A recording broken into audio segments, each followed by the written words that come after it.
Sige po, pakibati po ang inyong mga kaharap. Ayan. Maging sa likod at mga katabi. Yan. May nakita po akong mga baguhan sa atin pong likuran. Ano po? Mamaya ay pakibati po sila. Ano po? At ako po ay natutuwa. At kayo po ay wini-welcome ng BCI Daet. Ano po? Dito sa simbahan. Ano po? Kayo po ay welcome anytime. Ano po?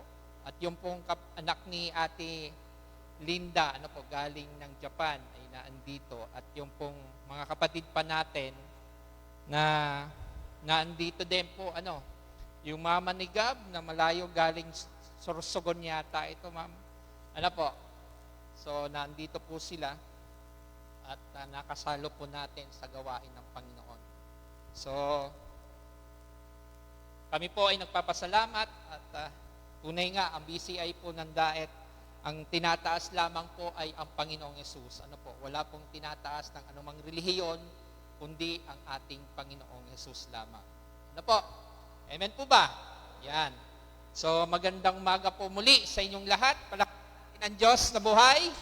Ayun din, magandang umaga din sa ating mga nakikinig, ano po, at nakakapanood ng ating live, ano po, sa ating social platform. So, purihin po ang Diyos dahil sa teknolohiyang ito ay na-spread po yung sinasabi po nating mabuting balita ng Panginoon. Yun.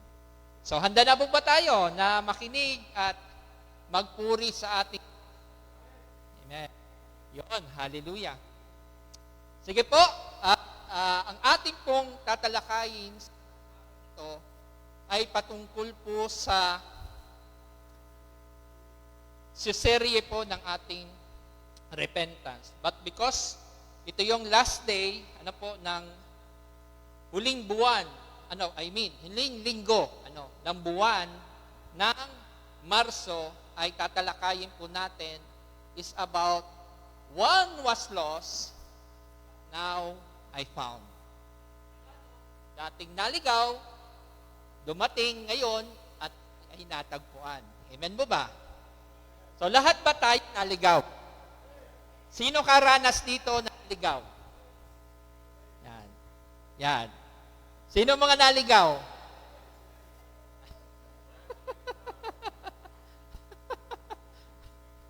Di ba? Mga dati bang naligaw? Yan. Naligaw. Yan. Mga tupang ligaw daw tayo dati kasi. No? Mayroon pa nga black sheep na sinasabi. Pero, anong feeling na naliligaw? Sa tingin ninyo? Anong feeling na naliligaw? Anong napipiling ng isang naliligaw? Maganda ba? Hindi. Bakit? Pakigasolina daw, sabi ni Kuya. Sa crisis pa lang ngayon, 120 plus na yung diesel. Ay, paano pa kaya yung mga, yung iba? Sabi nila, ay meron daw pinadala na tinatawag natin, supply ng gasolina. Kung titingnan po natin sa ating tema pa lamang, dating naligaw. Pag sinabing dating naligaw, ikaw ay yung mga bagay na hindi mo alam kung saan ka tutungo. Ano ba yung purpose ko sa mundong ito? Yung ganun ba? Na iisipin mo, ano ba ang halaga ng buhay ko dito sa mundo? Saan ba ako patungo? At bakit ako naligaw? At ngayon, ano ang paraan para anong pwede kong gawin para makabalik ako doon sa tamang disenyo ng Diyos sa aking pagkaligaw? Amen ba? Yun ang ating tatalakayin ngayon. Kasi lahat tayo ay dumaan sa ganitong karanasan ng buhay. Ito ako, naligaw din ako. Sa mundong ito, lahat tayo. Pero putihan ng Diyos at kadakilaan at katapatan ng Diyos, tayo ay Kanyang hinanap. Amen ba? Iyon ang ating pag-aaralan ngayon. Doon sa teksto, ang sabi po doon, sige po tayo muling tumayo at basahin natin bilang paggalang ng salita ng Diyos. Sabi po doon sa teksto, sa Lucas chapter 15 verse 10. Basahan po natin, ang anak ng tao ay naparito upang hanapin at iligtas ang naliligaw. Sige po, makakaupo na. Purihin po ang Diyos sa kanyang salita. Sabi po dito, ang anak ng tao ay naparito upang hanapin at iligtas ang naliligaw. Kaya kung bakit ko po natanong kanina, bakit liligaw ang isang tao? Bakit laging sa buhay natin, sa pagsilang panan natin, nung isilang tayo sa mundong ito, di ba? Ay hindi natin, para bang hindi natin makuha yung akmang dapat para sa atin. Nabuhay tayo, naligaw. O ba? Hanggang dumating sa magkaroon tayo ng isip, at nung magkaroon tayo ng isip, itinutuwid natin yung ating pagkaligaw. Amen po ba? Kasi ang tao, ay likas na sa kanya yung maligaw. Bakit? Dahil sa minanang kasalanan. Pero dahil sa kabutihan at biyaya ng Diyos, gumawa siya ng kaparaanan para ituwid at ibalik tayo sa tamang daan para hindi tayo maligaw. Amen ba? Kaya may maraming mga tao na ginagamit sa mundong ito para turuan ang tao para maitama siya sa kanyang tamang kinalalagyan. Yung kasi yung tamang disenyo ng Diyos sa tao. Kaya dahil lang sa kasalanan, na-distort, yung tao nawalay sa Diyos at napahamak. Kaya binabalik ng Diyos yung tamang disenyo sa tao. Kaya kung isipin po natin, anong letter sa gospel, o dalawang letter na matatagpuan sa gospel? Anong dalawang letter na matatagpuan sa gospel? Go. Di ba ba? Go. Yung dalawang letter na yon, you cannot spell gospel if you cannot go. Tama ba? How about this? The two letters na matatagpuan sa God. Go. Kapag tayo tawag sa Panginoon, God! Anong ibabalik sa iyo ng Panginoon? Go. Yun ang layunin natin. That's the mandate of a Christian.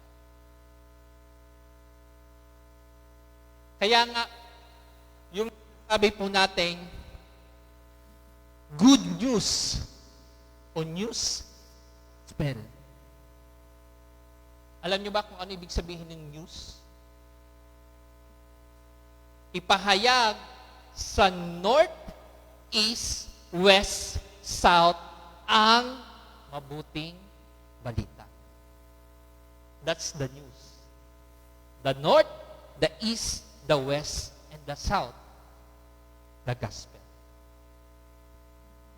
Ginagawa ba natin yun? Kaya marami ang naliligaw dahil hindi nila alam yung katotohanan, hindi sumunod sa Diyos. Kaya marami naliligaw. So ano ba ang definition ng naliligaw?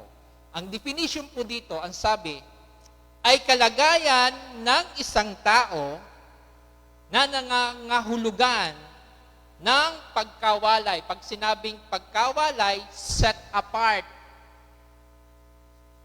yung relasyon mo sa Diyos. Ano po? Spiritually, na namumuhay sa hindi pagsunod sa Diyos at hindi hinahanap ang tamang daan kay Jesus. Bakit si Jesus? Aten, it says, lang ang tamang daan pabalik. Dahil iligaw, kailangan tayong makabalik sa tamang daan. At yun ang ginawa ni Jesus. Number 1, doon sa talatang binasa natin, ang anak ng tao ay naparito means to unang naghanap.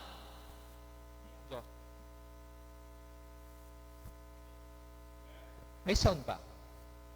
Amen ba? Ang paghahanap ng Diyos. Jesus takes the initiative to found tayong lahat na tayo makasalanan. Isipin natin, bakit hinanap ng Diyos ang tao? Kasi, una, mahal tayo ng Diyos. Lahat ba tayo mahal ng Diyos? Kung mahal tayo ng Diyos, sabihin mo nga, mahal ka ng Diyos.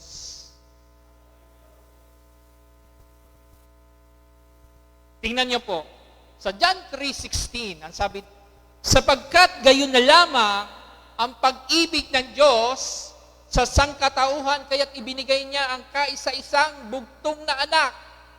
Ano? Sino yon? Jesus Christ, upang ang sino mapalataya sa Kanya ay hindi mapahamak. Tingnan niyo po, ano?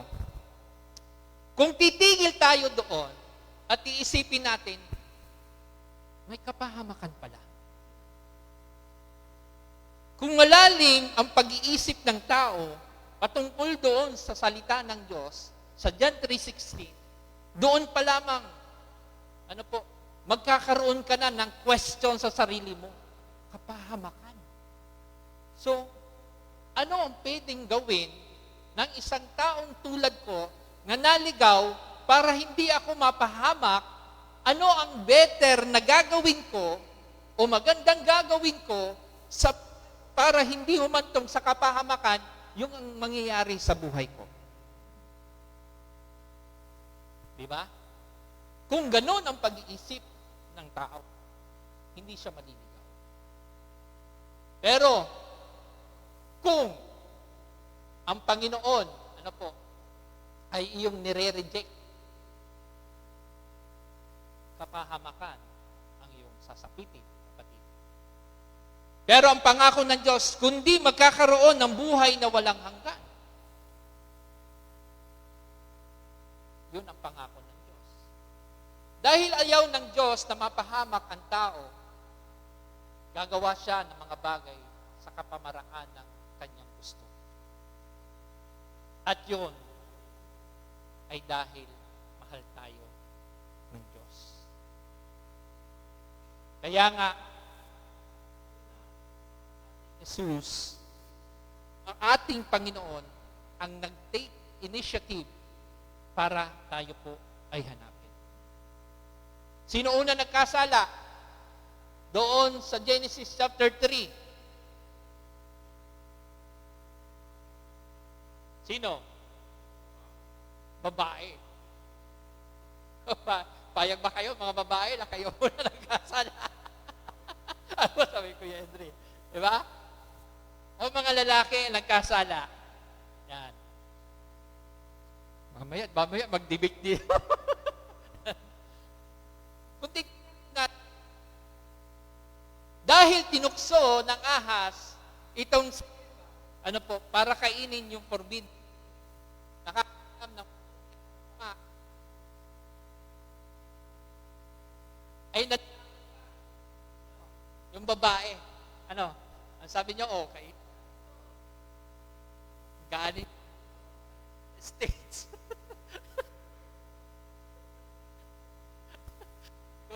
At ano ay, pero kung gaganito rin pa siguro si Eva. Oh. Come on! Eva! Edan! Ano? Sige, siyempre, si Adan. Doon sa kasalanan. Kaya, ang tao nililigaw eh.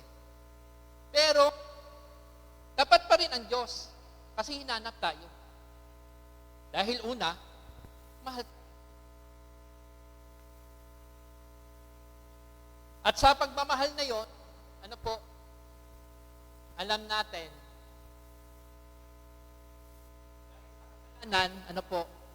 ay nagkaroon po ng hiwalay. Kaya ko bakit po nabang chapter 3 ay para ipakita po sa inyo kung bakit nawalay at naligaw sila Adan at Eva. Doon sa chapter 3 verse 23, ang sabi doon, kaya nga pinalayas sa halamanan ng Eden ang tao upang magbungkal ng lupang kanyang pinagmulan. Sa 24, pinalayas nga siya ng Diyos. Ito na yun, after nung sila'y magkasala. At sa dakong silangan ng halaman ng Eden ay naglagay ang Diyos ng bantay na kerubin. Naglagay rin siya ng espaldang nagniningas na umiikot sa lahat ng panig upang hindi malapitan ninuman ang punong kahoy ng buhay.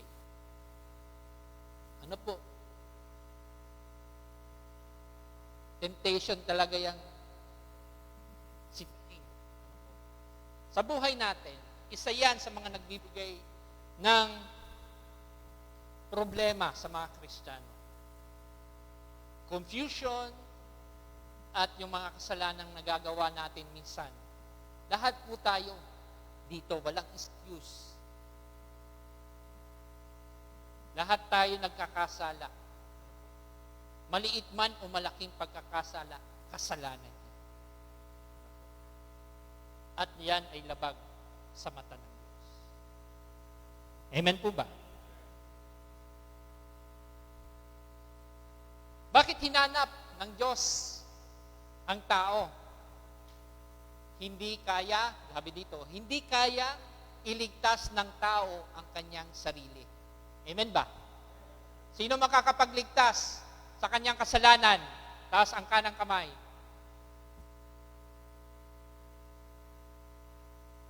Wala. Sa sarili natin, hindi natin kaya. Hindi pwede yung magraransom ka. Ito, bayad ko ha. 1,000,000 yan ha. Alisin mo lang yung aking kasalanan. Walang ganun. Ang Panginoon lamang, ang Diyos nating buhay, ang siyang nagbayad. Anong binayan? Anong uri? Anong uri po? Yung kanyang kamatayan. Yung kanyang, katawan na nagkalutay-lutay. Yung dugo na tumigis doon sa krus. Na siyang luminis ng ating mga kasalanan. Kaya doon sa Ephesians chapter 2, verse 8 to 9, sapagkat dahil sa kagandahang loob ng Diyos, kagandahan,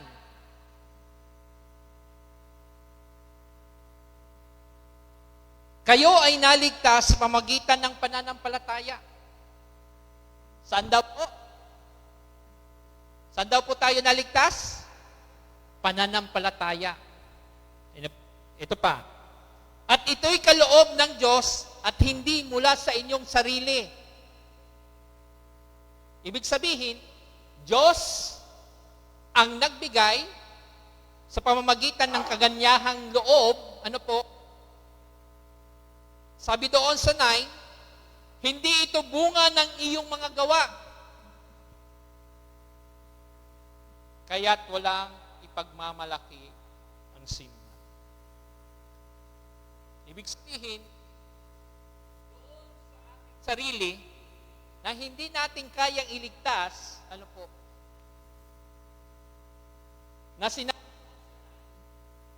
na hindi ang iyong gawa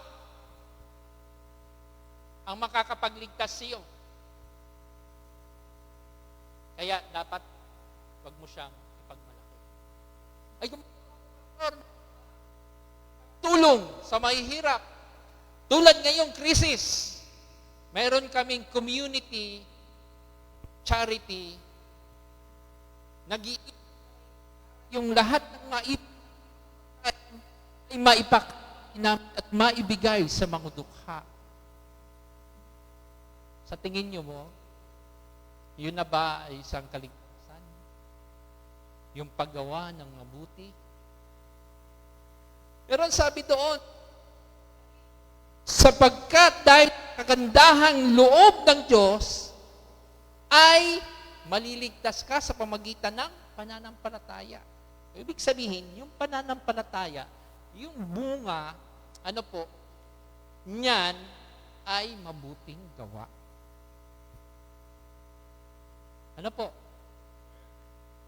Tanda po natin yon. Kaya sabi doon, sa Isaiah chapter 53 verse 6, sabi po doon, tayong lahat ay tulad ng mga tupang naliligaw. Sino yung mga tupang ligaw? Tayong lahat.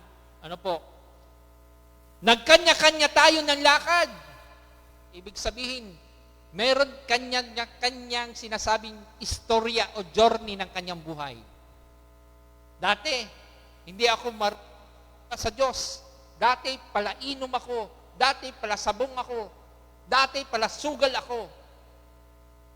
Pero nung matagpuan ko ang Diyos, itingnan niyo po, sabi dito, tayong lahat ay tulad ng tupang ligaw o naliligaw, nagkanya-kanya tayo ng lakad, ngunit pinataw ni Yahweh sa Kanya ang kaparusang tayo ang dapat tumanggap.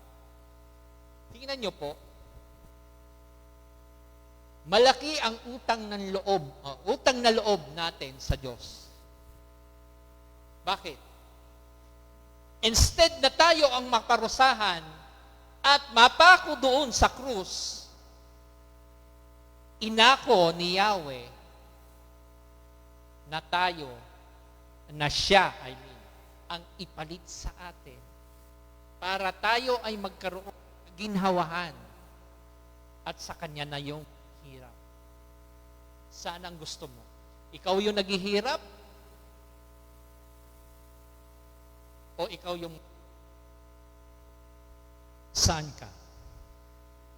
Siyempre, ang tao laging isipin, siyempre, doon ako pastor sa hindi na hirap. Diba? Siyempre, doon ako laging sa maginhawa ang buhay ko. Ganun ang tao eh.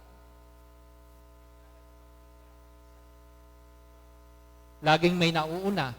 Pero, sabihin yan, o sinong gustong mauna? Yan, taasan ng lahat ng mga kamay. Yan. Pero pag mo, sino? Ay! Walang unang mamatay. Diba? Pero kung may mga bagay, takot ka ba mamatay? Kung may tamang relasyon ka sa Diyos, bakit ka matatakot sa mamatay? Sabi doon sa Ephesians chapter 1, chapter 12, nang panahon yun, hiwalay kayo kay Kristo. Yan, ito yung mga naligaw. Hindi kabilang sa bayan ng Israel at hindi saklaw ng tipan na nababatay sa mga pangako ng Diyos. Sino lang yung saklaw sa tipanan ng Diyos? Sino yon? Mga o Israel. Tayo'y mga hintil. Ang tingin sa atin, napakababa. Mga hintil. Salamat sa kapatid nating si Paul. Bakit? Siya ang nagsakripisyo. na inutusan ng Panginoon para abutin tayong mga Hintil. Kaya isipin natin, sabi dito, hindi saklaw ng tipan na nababatay sa mga pangako ng Diyos. Hindi tayo doon saklaw. Pero, sabi noon, nooy nabubuhay kayo sa mundo nang walang pag-asa at walang Diyos. Tayo yun. Wala tayong pag-asa at ng Diyos noon dahil hintil tayo.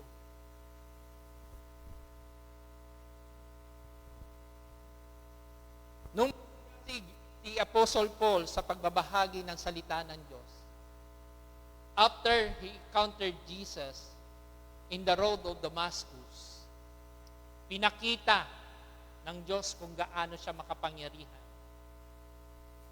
dito kay Paul. Bakit?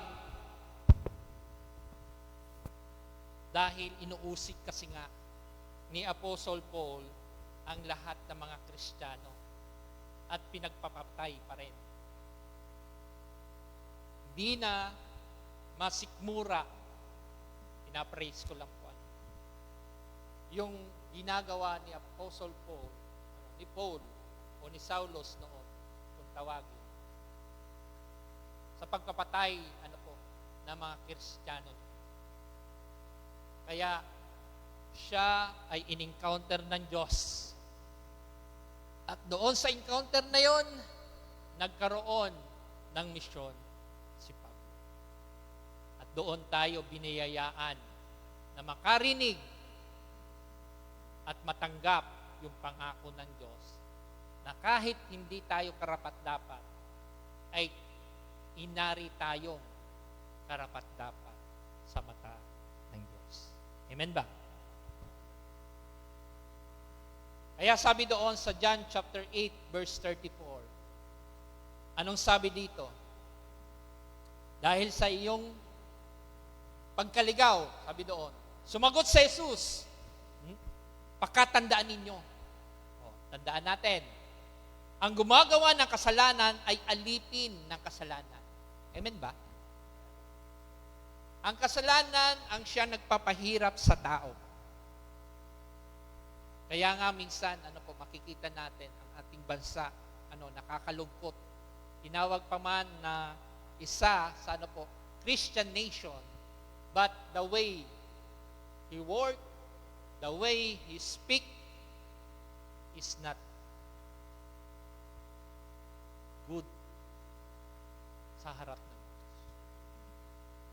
Kaya tayo, mga bilang mga Kristiyano, ay ang layunin natin ay ipanalangin ang ating bansa na manumbalik yung tamang relasyon ng tao sa Diyos at maalis yung sinasabi natin idol. Sa yun eh. Pangalawa, ano ba yung kalagayan ng tao bago dumating ang ating Panginoon? Kasi kung tayo po ay ligaw, anong mayroong kalagayan ka kung ikaw ay ligaw? Ang katunayan na ikaw ay nawawala ay ang iyong espiritual ay hiwalay sa Diyos. Sabi mo nga, hiwalay sa Diyos. Tingnan niyo po Bakit? Ano nangyari? Bakit, Pastor, sinabi mong hiwalay ang ating relasyon sa Diyos? Nung magkasala sila Adan at Eva, nakita nila na sila ay hubad. Noon kasi, sila Adan at Eva, wala silang saplot. Hindi nila maalintana, yung kanilang kahubaran. Kasi nga, sinasabi po natin, wala pa yung pagkakaalam ng mabuti at masama. At doon, dahil pumasok yung kasalanan, hinanap sila ng Diyos. At sa paghahanap ng Diyos, nagtago itong sila Eva at Adan para pagtakpan yung kanilang mga kasalanan. Nahihiya sila dahil may binilin sa kanila ang Panginoon. Pero sila'y sumuway. Kaya dito, nahiwalay, yung relasyon ng tao sa Diyos. Kasi madaling kausap noon ang Diyos sa Garden of Eden. Naglalakad lang sila dyan, di ba? Wala silang problema, may kakainin sila. Ipinrovide ng Panginoon. Pero sinuway ang Panginoon. Kaya yung consequences, nararanasan natin. Yung paghihirap, pagdarahok, ay nararanasan natin. Yun ay consequences sa kasalanan. Kaya sabi doon sa Isaiah chapter 59 verse 2, ang masasama ninyong gawa ang dahilan ng pagkawalay ninyo sa Diyos. Tingnan niyo po,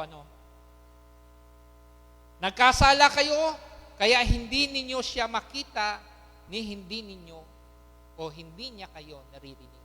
Kaya minsan, ang kasalanan, kahit anong mga panalangin natin, na kapag mayroon tayong itinatagong kasalanan sa Diyos, hindi yan pakikinggan ng Diyos. Ano niyo ako, bakit? Bakit? Kasi po, galit ang Diyos sa makasalanan. Paano ka bibigyan ng isang pabor kung ikay nagkasala at hindi humingi ng tawad? Sino lahat ng mga tatay dito? Taas ang kanang kamay. Tatay. Binata si Kuya.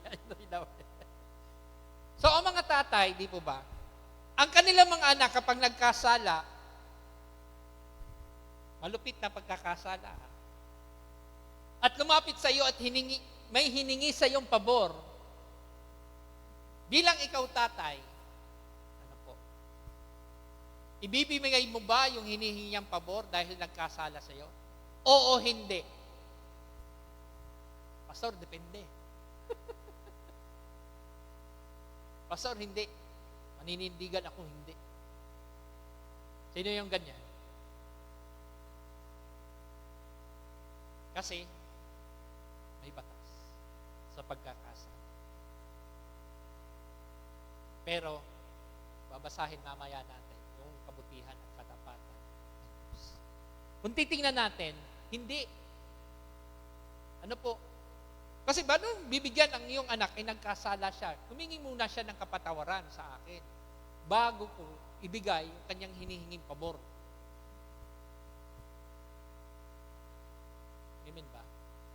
Dahil doon sa kasalanan, kailangan niyang matuto at ma-realize niya na siya ay nagkasala at kailangan niyang humingi ng tawad doon sa kanyang pinagkasalaan. Ganon ang gusto ng Panginoon. Kaya hindi naririnig ng Diyos ang ating mga panalangin at daing. Iyak as well. Pag hindi tayo lumalapit sa Kanya at humihingi ng kapatawaran sa ating mga kasalanan, it will not answer your prayer. Tandaan po natin. So, anong gagawin, Pastor? Anong una mong gagawin? Unang gagawin mo, humingi ka, lumapit ka sa Panginoon, humingi ka ng tawad, at pagsisihan ang mga nagawang kasalanan. At doon, ibibigay ng Diyos ang kanyang habag sa taong lumalapit na sincere at humingi ng tawad sa Diyos. At ipagkakaloob niya yung biyaya ng pagpapatawad at doon ka makakaranas ng kapatawaran ng Diyos. Amen ba?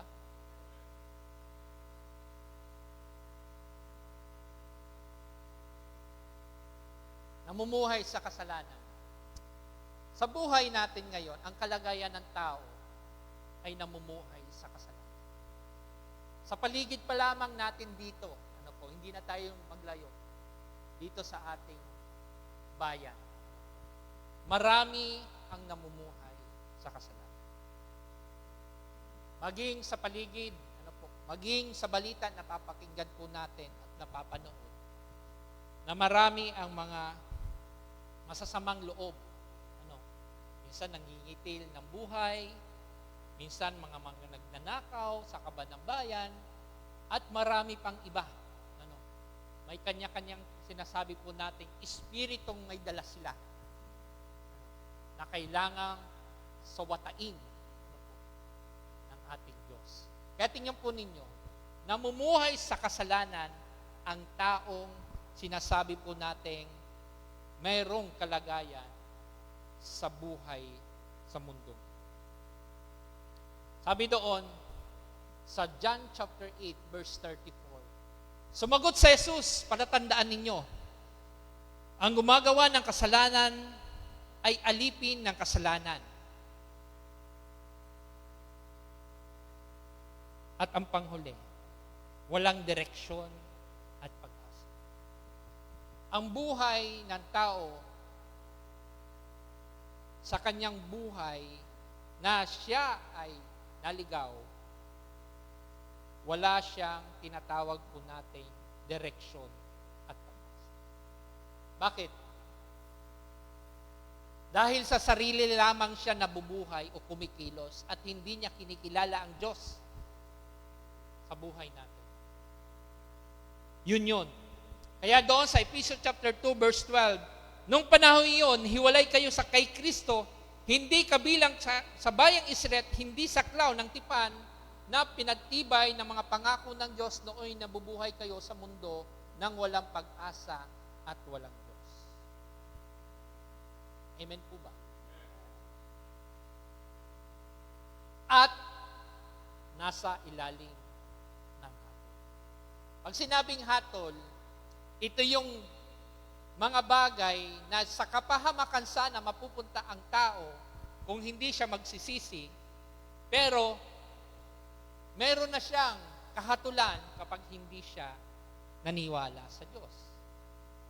Kaya nga sabi doon sa Romans 6:23, ito yung mga bagay na sinasabi po natin na mayroong,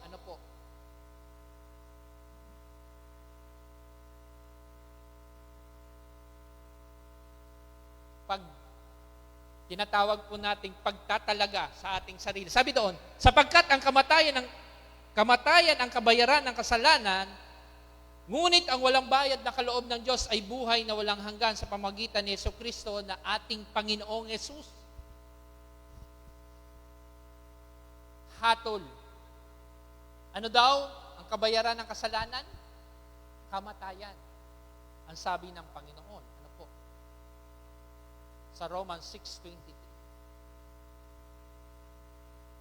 Pero ang sabi ng Panginoon, ang pangako ay buhay na walang hanggan sa pamagitan ni Jesus na ating Panginoon. Kaya kung wala tayo relasyon sa Diyos at namumuhay pa rin na ang kalagayan natin bilang tao ay walang relasyon sa Diyos, kahatulan ang ating madadatnan. Patay ang pananampalataya as well. Bakit patay ang pananampalataya? Sabi doon sa Santiago chapter 2 verse 26, patay ang katawang walang espiritu, gayon din naman patay ang mananampalatayang walang kasamang gawa. Kung ikaw may pananampalataya, work out your faith. Pag sinabing work out, kailangan gumawa ka sa pananampalatayang mayroon ka, para yung pananampalataya ay maibahagi mo rin. Work out your faith. Kasi faith without work is dead. Binigyan ka nga ng kaligtasan. Yung kaligtasan na yun ba isasarilinin mo lamang or ipapahayag mo din o ibabahagi mo rin sa iba?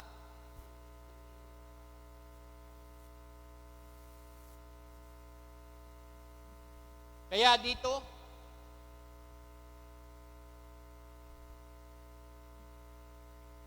kailangan natin yung pananampalataya may gawa.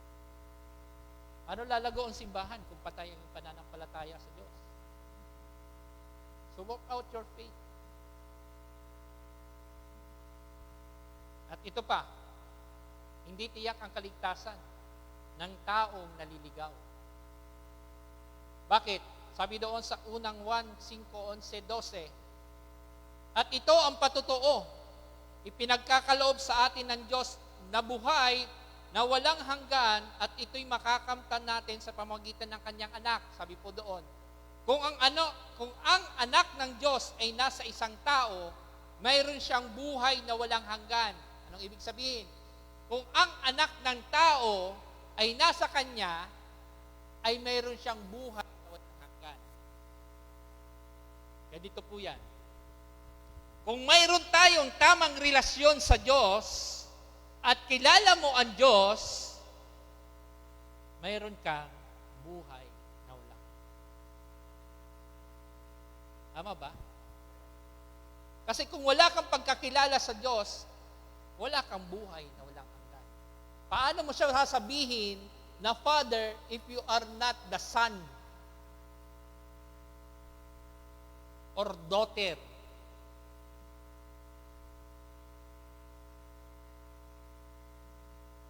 Ang tanong lagi, oo, Pastor, kilala ko ang Diyos. Eh, kayon, ang tanong, kilala ka ba ngayon ang Diyos? Oo, kilala. Marami ang nagsasabing, kilala ko ang Diyos, Pastor. Eh, ang tanong nga, kilala ka ba ng Diyos?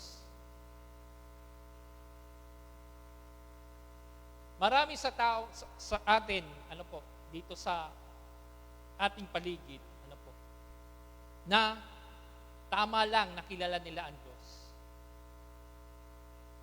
Pero wala yung sinasabing pagkakilala sa Diyos. Yung tamang pagkakilala sa Diyos. Di ba ba? Yung tamang relasyon sa Diyos. Kaya nga, sabi doon, ngunit kung wala sa Kanya ang anak ng Diyos, ay wala siyang buhay na walang hanggan. Wala kang karapatan.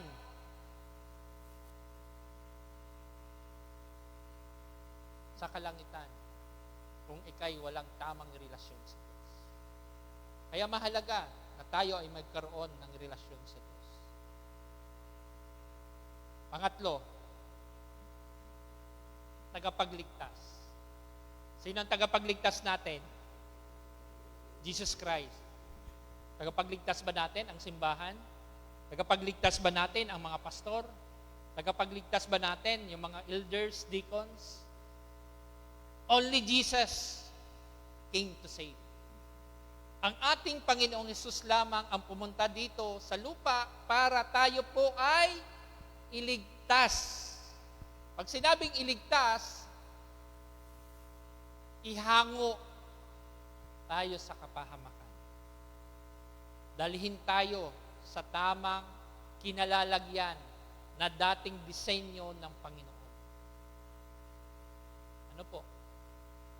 Kaya nga, ang sabi doon, tayo po ay tinawag ng Panginoon para maligtas. At sino ang gagawa nun? Ang ating Panginoong Hesus. Kaya nga, sa John 14:6, anong sabi doon? Mga favorite verse po ninyo yan. Kaya sumagot si Jesus, sabi niya, ako ang daan at ako ang buhay. Walang makakapunta. Saan daw? Sa Ama, kundi sa pamamagitan ng ating Panginoong Hesus lang. Yun ay pangako ng Panginoon. Yung pagkaligaw natin, may darating na nakabagligtas na itutuwid tayo sa tamang daan. At yun ang ginawa ng ating Panginoon. Naniniwala po kayo doon? Na walang sino man, na makakapagligtas ng kanyang sarili maliban ang ating Jesus. Na siyang magbibigay sa atin ng pag-asa at tagumpay sa buhay. Tinawag ang ating Panginoon Diyos na tagapagligtas dahil may malinaw siyang misyon. Pag sinabing malinaw na misyon, ano po? Sabi doon, sa 1 Timothy chapter 1, verse 15, totoo ang pahayag nito at dapat paniwalaan. Okay, sabi po ni Timothy, ano po? Si Kristo Jesus ay dumating sa sanlibutan upang iligtas ang mga makasalanan. Ito yung mga tinatawag po nating naliligaw. At ako ang pinakamasama sa kanila.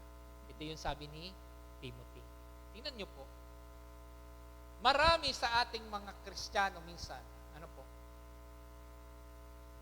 Instead na humingi ng tawad, nababaliwala yung paghingi ng tawad. Yung sasaliksikin mo na ang iyong buhay ng pagsuko sa Diyos, pero may sinasaalang-alang, baka pastor, maanuhan ako ng kaibigan ko. Baka mamaya, pagkantsawan nila ako. May mga mangyayari talaga ang mga ganyan. Kapag tayo po'y nakakilala na sa Panginoon, merong mga pagkukutya, mararanasan, pero hindi ikaw ang kinukutsa doon, ang Panginoon. Pero ang sabi ng Panginoon, huwag kang mag-alala. Vengeance is mine. Ang akin ang paghihiganti. Panaghiganti ang Diyos. Wala ka na doon. Ang Diyos ang mangungusap sa kanila at sila ang mananagot sa Diyos. Amen ba? Kaya nga dito, sabi, di ba? Kailangan din ng ating Panginoon na tayo ay mapanumbalik sa tamang relasyon sa Diyos. Ang taong naliligaw ay kailangan na ibalik o maipanumbalik ang nasirang relasyon sa Diyos. Mahalaga ba yun, Pastor? Opo, napakahalaga po. Kaya nga tayo may mga pag-aaral eh. Di ba? May E12 tayo na lagi natin pong sinasabi sa kanila, ano po, yung kabutihan at katapatan at pag-ibig ng Diyos sa kanila. Hindi natin sila hinuhusgahan kasi hindi tayo Diyos para maghusga sa kanila. Siya lang ang may karapatang masuhusga. Kasi siya ang Diyos. Tayo lang ay ginagamit ng Panginoon. Tayong lahat ay ginagamit ng Panginoon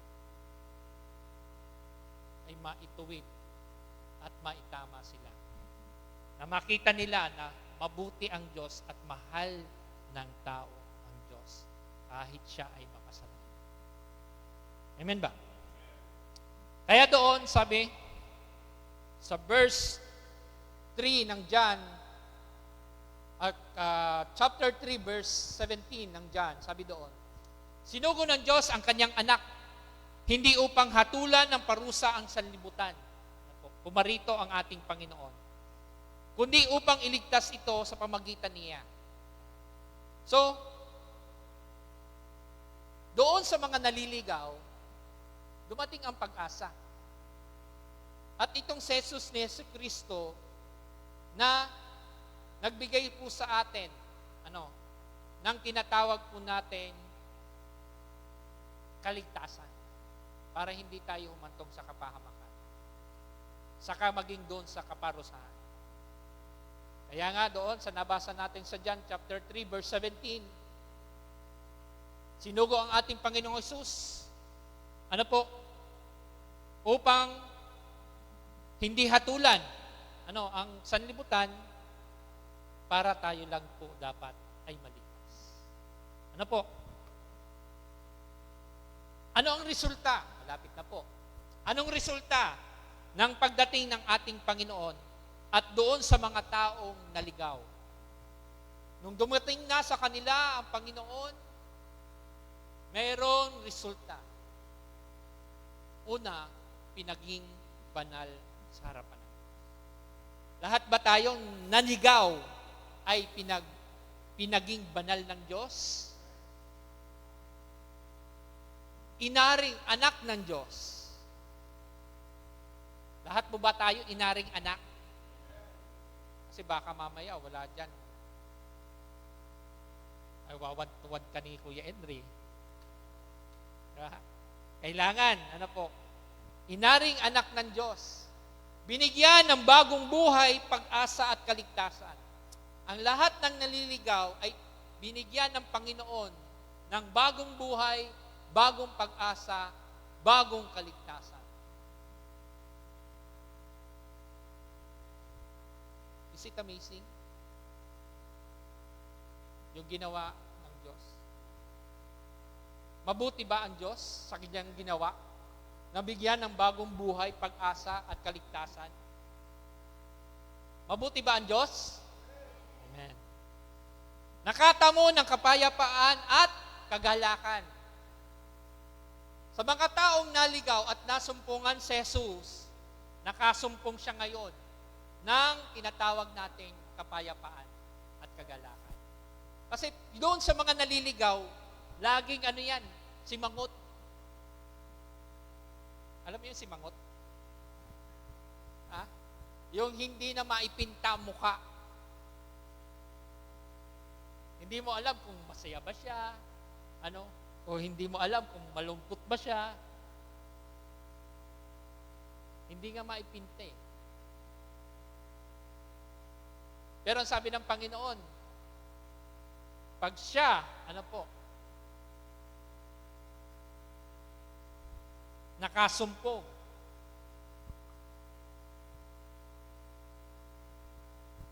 ng tapat ng pagsisisi sa Panginoon, ay makakatamo siya ng kapayapaan at kagalakan.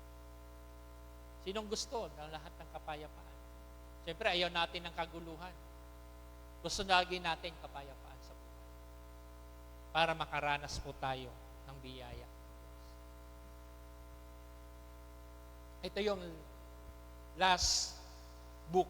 Sabi doon sa Lucas chapter 15, verse 4 and 7. Sabi dito, sino sa inyo ang may 100 tupa at nawawala ang isa? Sabi doon, ang hindi nag-iiwan ng 99 sa ilang at naghahanap na nawawala hanggang ito'y matagpuan. Kapag natagpuan na niya ito'y nagagalak niya itong papasanin, at pagdating sa bahay, aanyayahan niya ang kanyang mga kaibigan at kapitbahay.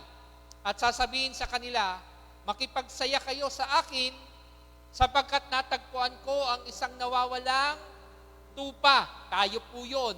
Sinabi ko sa inyo, sa gayong paraan, magkakaroon ng mahigit pangkagalakan sa langit dahil sa isang makasalanang nagsisisi, kaya't 99 na matutuwid, hindi nangangailangan ng pagsisisi. So, anong ibig pong sabihin? Ang Panginoon, dahil sa kanyang pagmamahal, may mga tupa, it represent us, na tayo minsan tupang dito. Na kung minsan, ang gusto lang natin yung sa ating sarili. Ayaw mo yung parang pinapakailaman ka ng Diyos. Mali po yun. Kailangan, bilang isang tupang ligaw, kailangan mong may isang pastor na mag-guide sa iyo at itatama ka doon sa tamang lalagyan o kawan na sama-sama ng mga tinatawag mo natin. Mabuting tupa. Para pagdating ng panahon,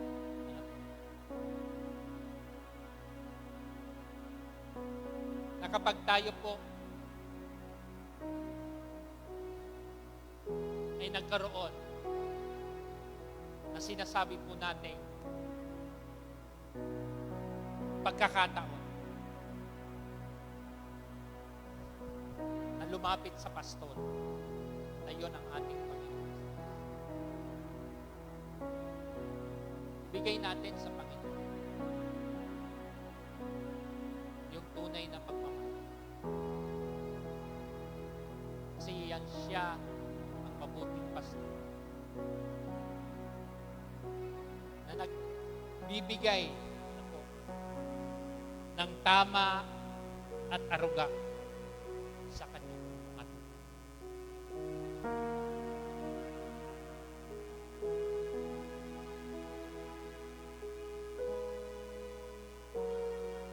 Kaya, lagi nating isipin, hindi nawa tayo laging maligaw sa buhay, kundi magkaroon tayo ng kasapatan mula sa na siya ang maghari sa ating mga buhay, na siya ang siyang patuloy na maggiya sa atin. At yun ang nararapat natin. Isuko natin sa Panginoon at hingin natin sa Panginoon ang kanyang pagpapatawad. Diyan. Tayo po'y tumayo at manalangin. Iyuko po natin ang ating ulo.